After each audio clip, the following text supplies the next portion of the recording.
जय हिंद। आज बायोलॉजी का दूसरा क्लास है। इससे पहले हम लोग 10 नंबर तक पढ़ चुके थे। आज इससे आगे का हम लोग प्रश्न करते हैं। देखो, कोई भी मनुष्य या कोई भी जीव का जो शरीर बना है वो किसी सेल से मिलकर बना है। जैसे हम बात करें ये घर किससे बना है, मेनली ईंट से बना है मुख्य रूप से। उसी तरह हम लोग का शरीर जो है मेन रूप से सेल्स से बना है, कोशिकाओं से मिलकर बना होता है। तो सेल का जो साइज होता है इस तरह से होता है, लगभग अंडाकार होता है, इस साइज का होता है। ये सेल जो होते हैं मनुष्य के शरीर का, फिर पादप या पौधे के शरीर का सेल इसी साइज का होता है। तो सेल बना, आप सेल के बारे में पहले पढ़ लेते हैं, उसके बाद फिर इससे आगे का प्रश्न को पढ़ेंगे। तो बाहरी झिल्ली को, जैसे कोशिका है, हम लोग शरीर किससे बना है, कोशिकाओं से मिलकर बना है। तो कोशिकाओं के बाहरी झिल्ली को क्या कहते हैं? जैसे कोशिका बना, इस कोशिका के अंदर में माइटोकॉन्ड्रिया है, केंद्रक है, उसके बाद जाके ER है, बहुत सारे इसमें है। तो ये जो है, ये सारे सब जो है एक झिल्ली में बंद रहता है। तो इसी को कहा जाता है कि बाहरी झिल्ली। जो कोई भी कोशिका का बाहरी झिल्ली को हम लोग क्या कहते हैं, बाहरी परत को क्या कहते हैं? जैसे ये सेल है तो इसका ये बाहर का जो झिल्ली है, ऐसे तो दिखता ये नहीं है, इसको माइक्रोस्कोप से देखना होता है। तो इसको जो बोला जाता है क्या, कोशिका झिल्ली। तो कोशिका के बाहरी झिल्ली को क्या कहते हैं, कोशिका झिल्ली। इसी को इंग्लिश में कहा जाता है सेल मेम्ब्रेन। सेल मतलब कोशिका, और बायोलॉजिकल नाम है झिल्ली का मेम्ब्रेन। सेल मेम्ब्रेन इसी को बोला जाता है, या फिर प्लाज्मा मेम्ब्रेन भी इसी को बोला जाता है। कोशिका के बाहरी झिल्ली को कोशिका झिल्ली या सेल मेम्ब्रेन या प्लाज्मा मेम्ब्रेन कहा जाता है, या प्लाज्मा झिल्ली कहा जाता है। और ये अब फिर बात यह रहा कि जो बाहरी झिल्ली है ये किसका बना होता है? तो ये प्रोटीन का बना होता है। ये प्रोटीन हमारे शरीर के लिए बहुत ज़्यादा ज़रूरी है। प्रोटीन को जो है, प्रोटीन की वजह से ही जो सेल जो है, डैमेज सेल को प्रिपेयर कर दिया जाता है प्रोटीन के ही हेल्प से। तो ये बना होता है किससे? प्रोटीन से बना होता है। और ये पाया जाता है किस में पाया जाता है? जीवों में और पौधों में, दोनों में पाया जाता है। जो भी जीव, जो भी पौधे, मतलब सारे पौधे, सारे जीव जो सेल से बने हैं, तो सेल से बने हैं तो जीवों में पाया जाता है, पौधों में भी पाया जाता है। अब फिर ये बात रहा जीवों में। अब देखिए पौधों में होता क्या है, ये सेल तो रहता ही है, सेल तो सब में रहेगा ही, कोशिका। तो कोशिका के बाहरी झिल्ली को जो कोशिका झिल्ली कहते हैं, ये तो रहता है। लेकिन क्या किया गया, पौधे में जो है एक बाहरी एक्स्ट्रा झिल्ली रहता है, इस तरह से। ऐसे दिखेगा तो नहीं, माइक्रोस्कोप से इसको पहले हम लोग देखना पड़ेगा। तो इसको जो है बाहरी झिल्ली। तो हम लोग मनुष्य में जो है इस तरह का स्ट्रक्चर रहता है, नहीं रहता है, सिर्फ पौधों में रहता है। मनुष्य का सेल सीधा इस तरह का होता है। ये हो गया जीवों का सेल, मनुष्य का सेल। मगर पौधों का सेल में क्या होता है, एक एक्स्ट्रा बाहर में एक्स्ट्रा झिल्ली दे दिया गया है, ज़्यादा प्रोटेक्शन के लिए। हम लोगों को ये एक्स्ट्रा झिल्ली की ज़रूरत है ही नहीं। रीज़न क्या है कि हम लोग अपना चमड़ा का जो रक्षा खुद से कर सकते हैं। अलग तरह तरह के कपड़े पहन के, गर्मी में अलग तरह के कपड़े, जाड़ा में अलग तरह के कपड़े।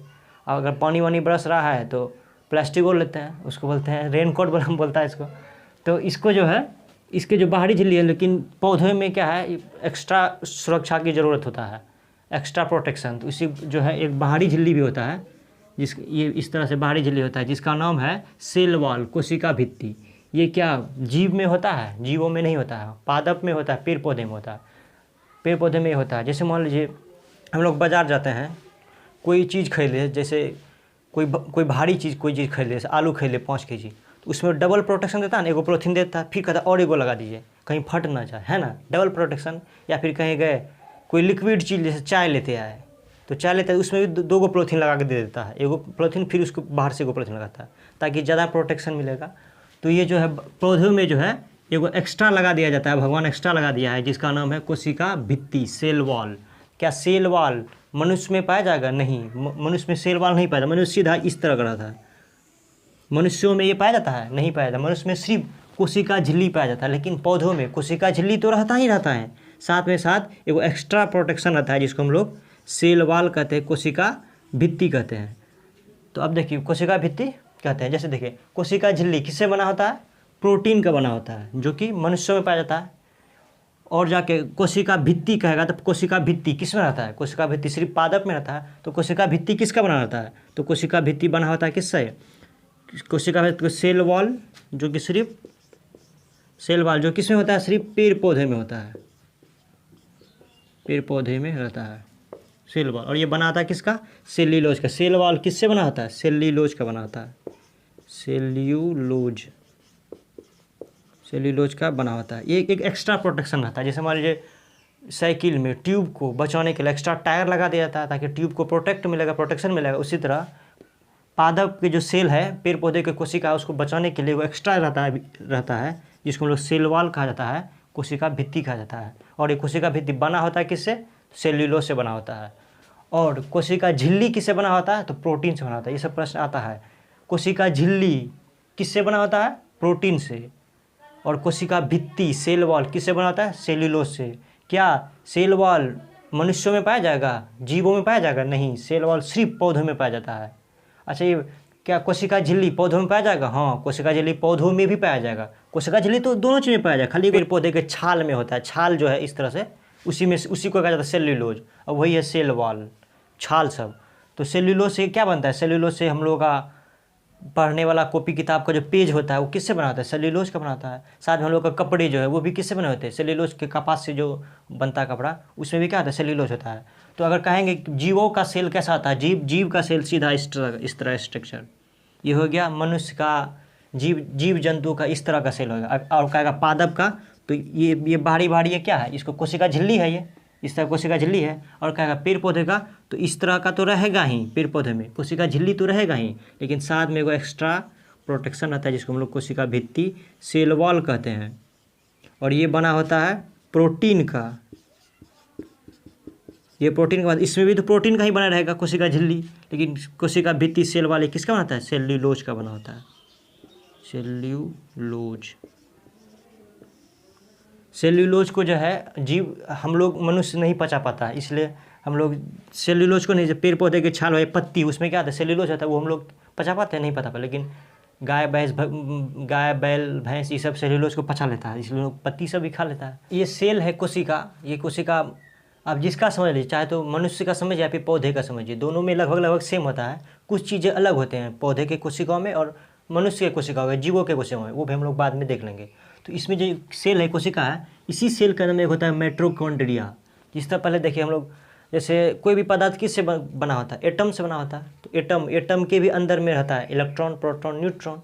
ये केमिस्ट्री टॉपिक है। उसी तरह कोई भी मनुष्य, कोई भी जीव किससे बना होता है? सेल से बना होता है, कोशिका। और उसके भी अंदर में रहता है माइटोकॉन्ड्रिया रहता है, उसका गोल्जी बॉडी रहता है, उसके बाद जाके न्यूक्लियस केंद्रक होता है, और भी बहुत सारे होते हैं। तो पहले हम एक एक करके देख लेते हैं। ऐसे सब ठोक करके लिख देना तो कन्फ्यूजन में पड़ जाएगा, इसलिए पहले एक एक करके समझते हैं। पहला आता है माइटोकॉन्ड्रिया। तो सेल के अंदर में माइटोकॉन्ड्रिया होता है। इसका खोज कौन किया था? अल्टमेन नाम के वैज्ञानिक ने किया था। तो सेल के अंदर में माइटोकॉन्ड्रिया होता है, इसका खोज कौन किया था? अल्टमेन होता है। और जो माइटोकॉन्ड्रिया का आंतरिक बनावट, माइटोकॉन्ड्रिया अंदर से जो बना है, इस तरह जो बना होता है, ये आंतरिक बनावट जो होता है इसको हम लोग क्रिस्टी कहते हैं। माइटोकॉन्ड्रिया के आंतरिक बनावट क्या कहते हैं? क्रिस्टी कहते हैं। माइटोकॉन्ड्रिया करता क्या है? ये ऑक्सीजन को जो है, ऑक्सीजन का आदान प्रदान करता है। जैसे मान लीजिए हम लोग सांस लिए, तो हम लोग सांस गए फेफड़ा में। फेफड़ा जो है जस्ट एक टंकी है, सारा जो है हवा, सारा ऑक्सीजन फेफड़ा में जाके जमा हुआ। फिर खून उसको लेके, खून तो नहीं कहिएगा, खून का हीमोग्लोबिन उसको लेके पूरा शरीर के पार्ट में चला गया। तो माइटोकॉन्ड्रिया क्या कहता है? खून के हीमोग्लोबिन से चल ऑक्सीजन दो। तो क्या करता है ये माइटोकॉन्ड्रिया जो है, जो हीमोग्लोबिन ऑक्सीजन रहता है, इसको खींच के ले लेता है। कौन? माइटोकॉन्ड्रिया। खून कहता है चल ऑक्सीजन निकाल, ऑक्सीजन दो हमको। इसको ऑक्सीजन का कम होता है, ऑक्सीजन नहीं रहेगा तो फिर एनर्जी कैसे बनेगा? तो ये जो है माइटोकॉन्ड्रिया जो है खून के हीमोग्लोबिन से ऑक्सीजन को ले लेता है, चल दे, इसको ऑक्सीजन को खींच के ले लेता है। कौन? माइटोकॉन्ड्रिया। मतलब ऑक्सीजन का आदान प्रदान कौन किया? माइटोकॉन्ड्रिया। तो इसका काम ये क्या हो गया कि ऑक्सीजन को ब्लड से ले लेता है, हमको ऑक्सीजन दे दो, तभी तो हम श्वसन करेंगे, तभी तो हम एनर्जी बनाएंगे। माइटोकॉन्ड्रिया ऑक्सीजन लेके ये जो है क्रेब्स साइकिल चलाता है। क्रेब्स साइकिल में जस्ट में एक काम है, एक कार्य है। ये इसका जो खोज है क्रेब्स नाम के वैज्ञानिक ने किया था, तो उसको जो है उसी के नाम से रख दिया क्रेब्स साइकिल। तो ये ऑक्सीजन ले लेता है माइटोकॉन्ड्रिया और उसे क्रेब्स साइकिल चलाता है। क्रेब्स साइकिल चलता है, जिससे वो क्या होता है? ऑक्सीजन जैसे लिया माइटोकॉन्ड्रिया और एक क्रेब्स साइकिल चलाता है, और क्रेब्स साइकिल चला के एटीपी का निर्माण करता है, एटीपी। और इसका फुल फॉर्म होता है एडेनोसाइन ट्राइफॉस्फेट।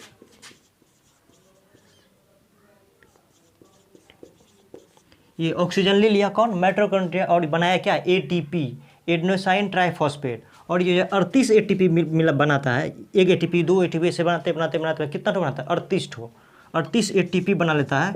कौन? Mitochondria, ATP. और 38 एटीपी बनाता है, और यही 38 एटीपी को जो हम लोग क्या कहते हैं? एक ग्लूकोज कहते हैं, ग्लूकोज।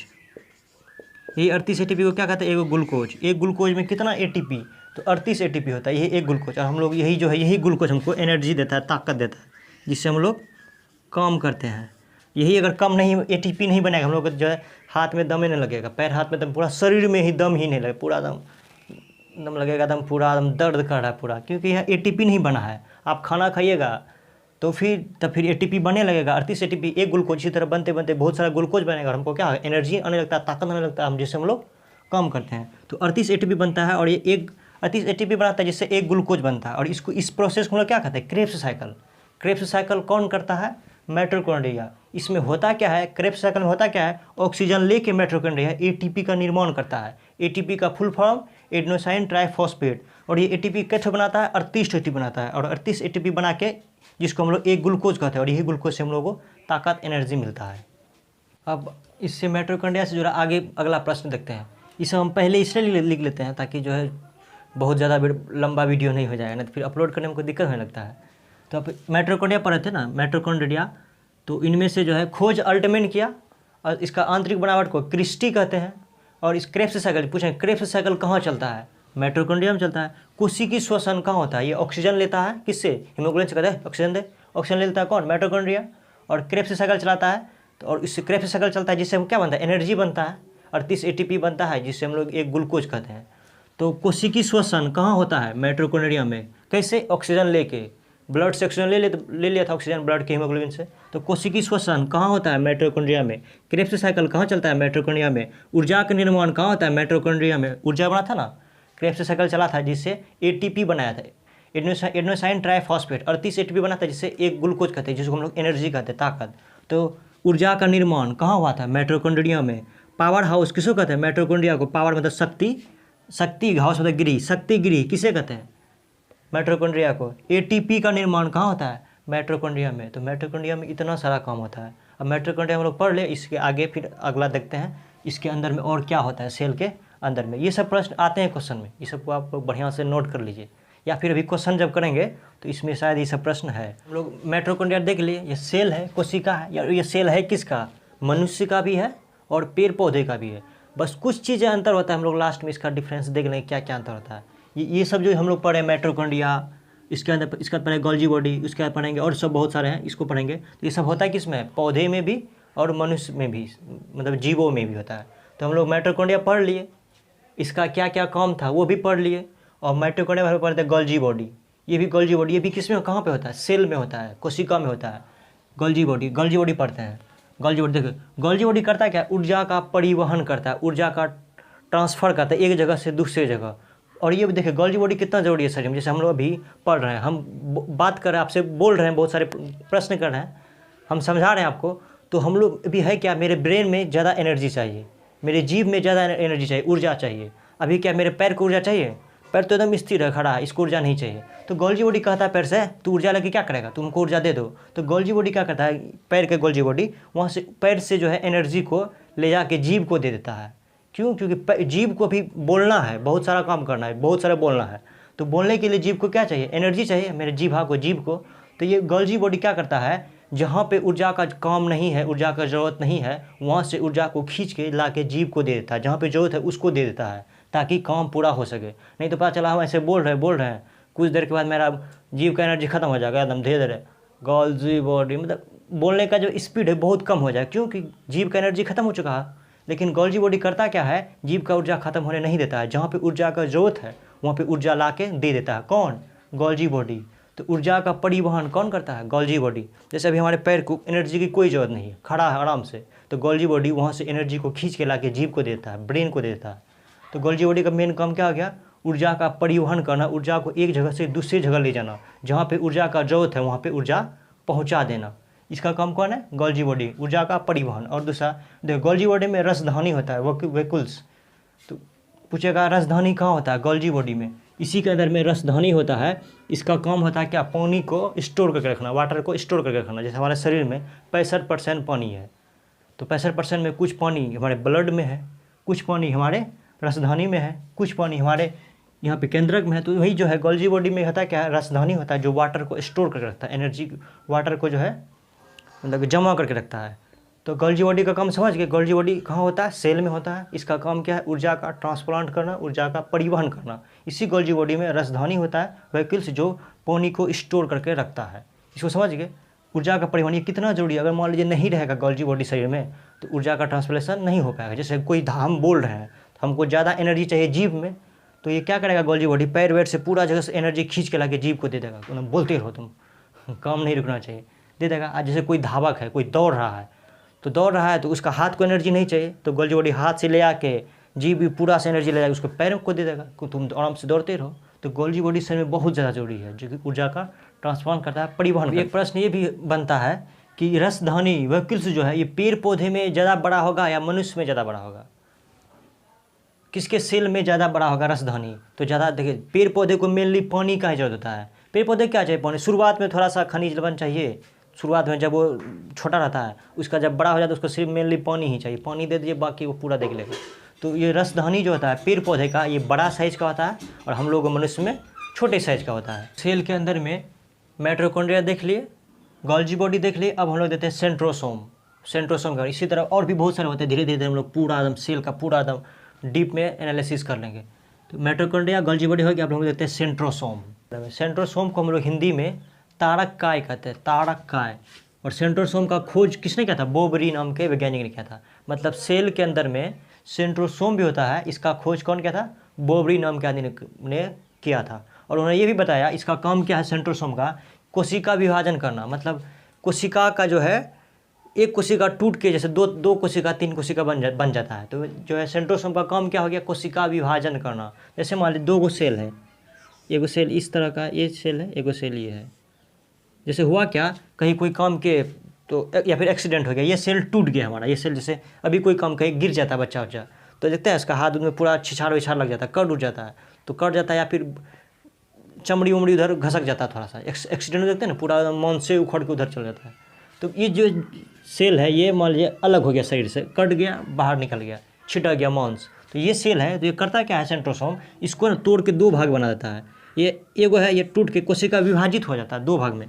इस तरह से बन गया एगो, फिर इस तरह से बन गया एगो, ठीक है। उसके बाद फिर कुछ दिन बाद, 2 दिन 4 दिन बाद अब अचानक से थोड़ी ठीक हो जाता है कोई भी चीज़। और कटवे करता है अचानक से ठीक हो जाता है? नहीं, फिर ये क्या होता है, टूट गया 2 भाग में और ये फिर बड़ा हो जाता है। फिर धीरे धीरे 2 दिन 3 दिन का टाइम लेता है और ये फिर क्या होता है, फिर 2 सेल बन जाता है।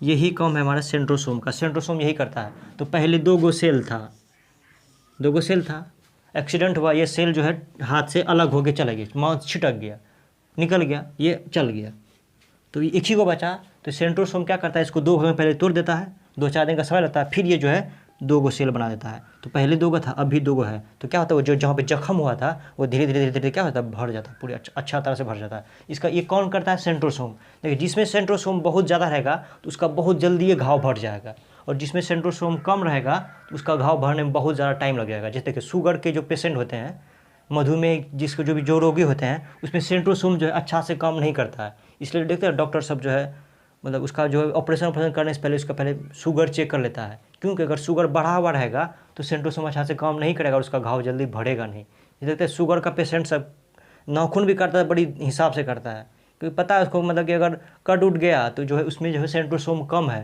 वो जल्दी से उसका घाव नहीं भरेगा, वो घाव बढ़िए जाएगा और आदमी खत्म हो जाएगा। तो सेंट्रोसोम का काम क्या है? कोशिका का विभाजित करना, कोशिका को 2 अलग अलग भागों में बांटते हैं। जैसे छिपकली है, उसमें सेंट्रोसोम बहुत ज़्यादा होता है। उस छिपकली अभी इसका मान लें नंगड़ी छूट गया, केवाड़ लगाने में, खिड़की लगाने में टूट गया, तो फिर देखिएगा फिर 4-5 दिन बाद फिर उसका सेंट्रोसोम इतना तगड़ा होता है, फिर एकदम नया पूछ लेके फिर से एकदम घूमने लगता है, दिखाता है देखो नया पूछ आ गया मेरा। तो इसमें ज़्यादा। और गेंडा में भी जो सेंट्रोसोम बहुत ज़्यादा होता है। गेंडा में आग मारे तलवार, उसका एकदम काट दीजिए पीठ, तो देखिएगा जो है उसको जो है फिर अभी मान लीजिए कटा है उसका, तो फिर जो शाम तक पूरा घाव फिर से एकदम शाम तक पूरा भर जाएगा, 10-12 घंटा के अंदर पूरा भर जाता है। क्यों? क्योंकि उसमें सेंट्रोसोम बहुत ज़्यादा होता है, इजीली उसके घाव को भर देता है। और बच्चों में जो होते हैं, छोटे बच्चे जो होते हैं, उसमें भी सेंट्रोसोम बहुत ज़्यादा होता है। देखते छोटा बच्चा घूमते फिरता था, कहीं गिर गया, कहीं कट गया, कहीं कुछ हो गया, फिर देखिएगा 2-4 दिन में अपने आप ईजिली भर जाता है। क्यों? क्योंकि सेंट्रोसोम उसमें ज़्यादा होता है, इसलिए जल्दी भर जाता है। या फिर देखिए छोटे बड़े बच्चों कहीं से गिर गया, चौके से गिर गया, पैर वैर टूट गया, तो देखिए उन लोगों का जो बहुत जल्दी ठीक हो जाता है। बस थोड़ा दवाई दे दीजिए, ईजिली जल्दी ठीक हो जाता है, 7 दिन 8 दिन 10 दिन में ठीक हो जाता है। क्यों? क्योंकि सेंट्रोसोम उसका बहुत तगड़ा होता है, तुरंत एकदम ठीक कर देता है। वही बुढ़ा सबको देख लीजिए, बूढ़ा सब आदमी को, उन लोगों का टूट गया पैर वैर तो एकदम ठीक होने में महीनों लग जाता है, क्योंकि उसका सेंट्रोसोम वीक हो गया होता है। सेंट्रोसोम आप लोग समझ गए। इससे पहले वाले वीडियो में हम बताए थे कि लीवर में जो है कोशिका विभाजन सबसे ज़्यादा होता है, बहुत ज़्यादा होता है। इसका मतलब क्या हुआ कि लीवर में सेंट्रोसोम बहुत ज़्यादा होता है। हम लोग का लीवर, मनुष्य के लीवर में या भी कोई भी जीव के लीवर में जो है कोशिका विभाजन सबसे ज़्यादा होता है। मतलब ये हुआ लीवर में सेंट्रोसोम बहुत ज़्यादा होता है। तभी तो देखते हैं किसी को छुरी वुरी भी मार देता है पेट में तो फिर भी ठीक हो जाता है, क्योंकि उसका जो है लीवर में जो है सेंट्रोसोम ज़्यादा था, इजीली जो इसको प्रिपेयर कर देता है, ठीक कर दिया जाता है। अब फिर बोले सेंट्रोसोम किस में नहीं होता है, तो ब्रेन में, ब्रेन के सेल में जो सेंट्रोसोम होता ही नहीं है, दिमाग में। तो इसलिए लेते हैं, इससे पहले वाले वीडियो में बताया है कि ब्रेन में न्यूरॉन होता है, और न्यूरॉन अगर थोड़ा सा डिफेक्ट हो गया, थोड़ा सा न्यूरॉन अगर चोट लग गया दिमाग में पूरा अच्छा से, तो न्यूरॉन क्या हो जाएगा, काम करना छोड़ देगा, न्यूरॉन डेथ कर जाएगा। तो उससे होता क्या है, वो जो दूसरा फिर जो है उसमें सेंट्रोसोम होता ही नहीं ब्रेन में, तो फिर से दूसरा न्यूरॉन नहीं बना पाएगा और आदमी का मृत्यु हो जाता है। लेकिन फिर भी आप लोग सुनेंगे ब्रेन ट्यूमर हो जाता है ना। तो ये ब्रेन ट्यूमर कैसे हो गया, इसको हम लोग समझते हैं। देखिए सेंट्रोसोम कोशिका विभाजन करते ही अच्छा बात है, बहुत अच्छा बात है, लेकिन मेन बात ये है कि अगर बहुत ज़्यादा अगर कोशिका विभाजन कर जाएगा, इससे भी दिक्कत हो जाएगा। जैसे मान लीजिए, हमारा जैसे यहाँ पे ऐसे मारे या फिर कहीं गिर गए, चोट लग गया, तो यहाँ का मान लीजिए 1000 सेंट्रोसोम, 1000 जो है सेल जो है डेथ कर गया, तो सेंट्रोसोम क्या करेगा, 1000 के बदले में आप 2000 बना दीजिए, ठीक रहेगा। 5000 बना दीजिए, फिर भी मान लीजिए मैनेज हो जाएगा। अब मान लीजिए 2000 के जो हम 2 लाख बना दे, 2 लाख सेल्स को बना दे, कौन बनाता है, सेंट्रोसोम डिवाइड करके 2 लाख बना दे, तब तो दिक्कत हो जाएगा ना। तो बहुत ज़्यादा अगर कोशिका विभाजन हो जाता है, तो इसी से हम लोग क्या हो जाता है, कैंसर का रूप ले लेता है। जैसे हम लोग देखते हैं किसी को गाँव घर में किसी का ऐला निकल जाता है, ऐला, इससे मतलब शरीर ऐसे है, एगो ऐसे इधर से उभरा हुआ ऐसे निकल जाता है, ऐला जिसको हम लोग बोलते हैं देहाती में, ऐला। तो उसमें भी क्या होता है, सेंट्रोसोम जो है बहुत ज़्यादा सेल डिवीजन कर दिया, बहुत ज़्यादा सेल डिवीजन कर दिया। जैसे कटा 20 गो सेल मरा, तो उसको 40 गो बना दे, मैनेज रहेगा। अब 20 के जगह पे 2000 को बना दिया, 2000 ज़्यादा बना दिया, तो वही जो एक्स्ट्रा जो सेल था वही उभर के बाहर आ गया, जिसको हम लोग ऐला कहते हैं। और यही अगर बाहर नहीं आएगा, वहीं पर रह जाएगा, बहुत ज़्यादा सेल डिवीजन कर देगा सेंट्रोसोम, तो होगा क्या, इससे हम लोग क्या है, कैंसर हो जाता है। तो जो अत्यधिक अगर कोशिका विभाजन हो जाएगा, बहुत ज़्यादा सेल डिवीजन हो जाएगा, तो वो क्या, कैंसर का रूप ले लेता है। लेकिन फिर भी ब्रेन में हम लोग कहते हैं, ब्रेन में जो है ट्यूमर हो गया, ब्रेन में कैंसर हो गया, ये क्यों होता है, जबकि वहाँ तो सेंट्रोसोम होता ही नहीं है। तो रीज़न इसका ये होता है कि ब्रेन में जो है न्यूरॉन होता है, ब्रेन में होता है न्यूरॉन होता है 90%, और साथ ही साथ 10% होता है glial cell, glial cell. Brain में, दिमाग में 90% न्यूरॉन होता है, लेकिन 10% गिलियल सेल होता है। 90% न्यूरॉन, इसमें तो कोशिका विभाजन होगा ही नहीं। क्यों, क्योंकि कोशिका विभाजन करता है सेंट्रोसोम, और ये तो है ही नहीं न्यूरॉन में। लेकिन 10% गिलियल सेल होता है, इसमें जो है न्यूरॉन, इस 10% गिलियल सेल होता है, इसमें सेंट्रोसोम होता है।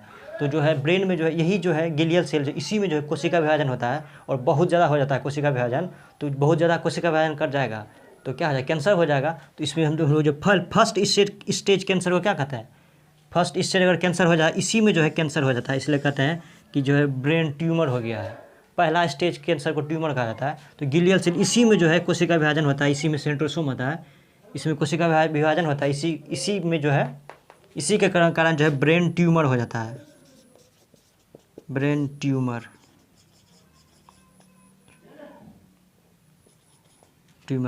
आपको फिर भी समझ गया ना कि ब्रेन में ब्रेन ट्यूमर कैसे हो जाता है। ब्रेन में ब्रेन ट्यूमर जो होता है गिलियल सेल की वजह से होता है, उसमें न्यूरॉन होता है, उसमें तो कोशिका विभाजन होता ही नहीं है। क्यों, क्योंकि सेंट्रोसोम है ही नहीं। लेकिन गिलियल सेल में जो है उसमें सेंट्रोसोम होता है, इसमें कोशिका विभाजन होता है, जिसकी वजह से हम लोग को ब्रेन, किसी को भी ब्रेन दूसरे जिसको भी इसमें होता है, जिसको ब्रेन ट्यूमर हो जाता है। इसको आप समझ गए। अब हम लोग ऐसे प्रश्न को करते हैं जो कि एग्जाम में पूछे जाते हैं। अभी देखिए सेल में हम लोग 3 ही चीज़ पढ़े, एक पढ़े हैं माइटोकॉन्ड्रिया, गोल्गी बॉडी, सेंट्रोसोम, ये 3 पढ़े, और भी होते हैं, इसको हम लोग कल पढ़ेंगे। देखिए बहुत ज़्यादा पढ़ाने से होता है क्या, वीडियो बहुत लंबा हो जाता है, और वीडियो जब लंबा हो जाता है तो हमको अपलोड करने में बहुत दिक्कत होने लगता है। यहाँ गांव घर है, इलेक्ट्रिसिटी ठीक से नहीं रहता है, उसका जाके डाटा वाटा भी बड़ी गड़बड़ है। अभी लगाते हैं डाउनलोड में तो कल हो जाता हो पाता है अपलोड, अभी लगाएंगे अपलोड तो कल होगा, इसलिए वीडियो ज़्यादा बड़ा नहीं करते हैं। अब वैसे प्रश्न को करते हैं जो कि एग्जाम में पूछे जाते हैं। आपको बगल में क्वेश्चन दिख रहा होगा, हम भी इसमें सारे प्रश्न को ले लिए हैं, उसको हम बाद में एडिटिंग करते हैं, इसमें सारा क्वेश्चन ले लिए हैं। हम लोग इस क्वेश्चन को चलिए करते हैं। इसका आंसर भी दिया हुआ है, आप इसका PDF भी हम लोग दे देंगे डिस्क्रिप्शन में, आप इसको डाउनलोड कर लीजिएगा तो बढ़िया रहेगा। इसका प्रश्न बहुत अच्छा सा क्वेश्चन है। तो पहला क्वेश्चन है, कोशिका के बाहरी झिल्ली को क्या कहते हैं? सेल का जो है बाहरी झिल्ली को हम लोग क्या कहते हैं? ए में कोशिका भित्ति, बी में कोशिका झिल्ली। तो कोशिका के बाहरी झिल्ली को हम लोग क्या कहते हैं? कोशिका झिल्ली कहते हैं, या फिर सेल मेम्ब्रेन कहते हैं। तो इसका आंसर हो जाएगा बी नंबर, कोशिका झिल्ली कहते हैं। कोशिका भित्ति तो नहीं कहते, कोशिका भित्ति तो होता है इसमें पेड़ पौधे में होता है। इसका आंसर हो जाएगा कोशिका झिल्ली। कोशिका के बाहरी झिल्ली बोल रहा है, बाहर का झिल्ली, तो इसको क्या हो जाएगा? कोशिका झिल्ली हो जाएगा, बी हो जाएगा। फिर कहता है 12 नंबर में है, प्लाज्मा झिल्ली बना होता है। इससे पहले 10 क्वेश्चन हो गया है, इसलिए आज 12 नंबर, 11 नंबर हो गया, फिर 12 नंबर। प्लाज्मा झिल्ली बना होता है। प्लाज्मा झिल्ली, जो प्लाज्मा झिल्ली बोलिए या कोशिका झिल्ली बोलिए, ये बात एक के है। तो कह रहा क्या? प्लाज्मा झिल्ली बना होता है सेल्यूलोज से, प्रोटीन से, कार्बोहाइड्रेट से, इनमें से कोई नहीं। तो प्लाज्मा झिल्ली किससे बना होता है? प्रोटीन से बना होता है। अभी जस्ट पढ़े थे, प्रोटीन से बना होता है प्लाज्मा झिल्ली। प्लाज्मा झिल्ली बोलिए या कोशिका झिल्ली बोलिए या फिर सेल मेम्ब्रेन बोलिए, बात एक के सब, एक होगा 75 नाम है। तो इसका आंसर हो जाएगा बी नंबर, हो जाएगा प्रोटीन से। और तीसरा नंबर 13 नंबर है, माइटोकॉन्ड्रिया का खोज किसने किया था? माइटोकॉन्ड्रिया का खोज किसने किया था? ये माइटोकॉन्ड्रिया, ये समझते हैं। ए है अल्टमैन, बी है क्रेब्स, सी है रॉबर्ट हुक, डी है केमियो गोल्जी। तो माइटोकॉन्ड्रिया खोज किसने किया? अल्टमैन ने किया था माइटोकॉन्ड्रिया को। क्रेब्स, तो क्रेब्स साइकिल चलता है, एक दूसरा वैज्ञानिक थे। तो इसका आंसर हो जाएगा ए, हो जाएगा अल्टमैन। माइटोकॉन्ड्रिया का खोज अल्टमैन ने किया था। और 14 नंबर है, कोशिका का पावर हाउस किसे कहा जाता है? मतलब कोशिका में जो है एनर्जी, पावर कहाँ बनता है, ताकत कहाँ बनता है? तो ये है केंद्रक को, लाइसोसोम को, सेंट्रोसोम को, माइटोकॉन्ड्रिया को। तो इसका आंसर हो जाएगा डी नंबर। कोशिका का पावर हाउस किसको कहता है? माइटोकॉन्ड्रिया को पावर हाउस कहता है। या फिर शक्तिगृह किसको कहता है? माइटोकॉन्ड्रिया। वहीं पे ना 38 ATP बना, जिससे एक ग्लूकोज बना, जिससे हम लोग को ताकत मिला। तो कोशिका का पावर हाउस किसको कहता है? डी नंबर हो जाएगा, माइटोकॉन्ड्रिया को। और 15 नंबर, कोशिकी शोषण कहाँ होता है? मतलब कोशिका में शोषण कहाँ होता है? तो इसमें इसका आंसर क्या हो जाएगा? डी ही हो जाएगा, माइटोकॉन्ड्रिया को। वहीं पे शोषण होता है, बहुत सारे काम होते हैं माइटोकॉन्ड्रिया में, जो कि ऑक्सीजन ले लेता है हीमोग्लोबिन से और फिर उसको कार्बन डाइऑक्साइड देता है, फिर वो ले जाके फेफड़ा देता है, फेफड़ा फिर नाक के थ्रू उसको शरीर से बाहर कर देता है। 15 हो गया, कोशिकी शोषण कहाँ होता है? डी नंबर हो जाएगा, माइटोकॉन्ड्रिया में। उसके बाद है 16 में, क्रेब्स साइकिल कहाँ चलता है? क्रेब्स साइकिल कहाँ चलता है? इसका खोज किसने किया था? क्रेब्स नाम के वैज्ञानिक ने किया था, और उसी के नाम पे क्रेब्स साइकिल चल गया। अगर मान लिया आप लोग, हम ही करते थे, हम अपना नाम से दे देते, जो करेगा उसी के नाम पे ना रखेगा। तो क्रेब्स साइकिल कहाँ होता है? तो ये क्या हो जाएगा? डी नंबर, माइटोकॉन्ड्रिया में। क्रेब्स साइकिल माइटोकॉन्ड्रिया में होता है, केंद्र में भी नहीं, लाइसोसोम में। इसका डी हो जाएगा, माइटोकॉन्ड्रिया में, जिससे एनर्जी बनता है, ताकत बनता है। और 17 नंबर है, ऊर्जा का परिवहन कौन करता है? हाँ, ऊर्जा को एक जगह से दूसरी जगह कौन लेके जाता है? जैसे अभी हम बोल रहे हैं, मेरे जीव को ज़्यादा एनर्जी की ज़रूरत है, तो एनर्जी पैर में भी कोई काम ही नहीं, तो वहाँ से खींच के कौन लाता है? जीव को कौन देता है? ऊर्जा का परिवहन कौन करता है? इसका गोल्जी बॉडी, बी है लाइसोसोम, सी है सेंट्रोसोम, डी माइटोकॉन्ड्रिया। कौन करता है? गोल्जी बॉडी करता है ऊर्जा का परिवहन, गोल्जी बॉडी। और 18 नंबर में है, सेंट्रोसोम का खोज किसने किया था? हाँ, सेंट्रोसोम, इसका खोज किसने किया था? मतलब सेल में, कोशिका में सेंट्रोसोम भी है, ये बताया था सबसे पहले कौन? वही पूछ रहा था। ए है अल्टमैन, बी बोबडी, C Robert Hooke, D Camillo Golgi. तो इसका हो जाएगा बी, बोबडी नहीं बताया था कि कोशिका में सेंट्रोसोम भी होता है, जिसका काम कोशिका विभाजन करना है।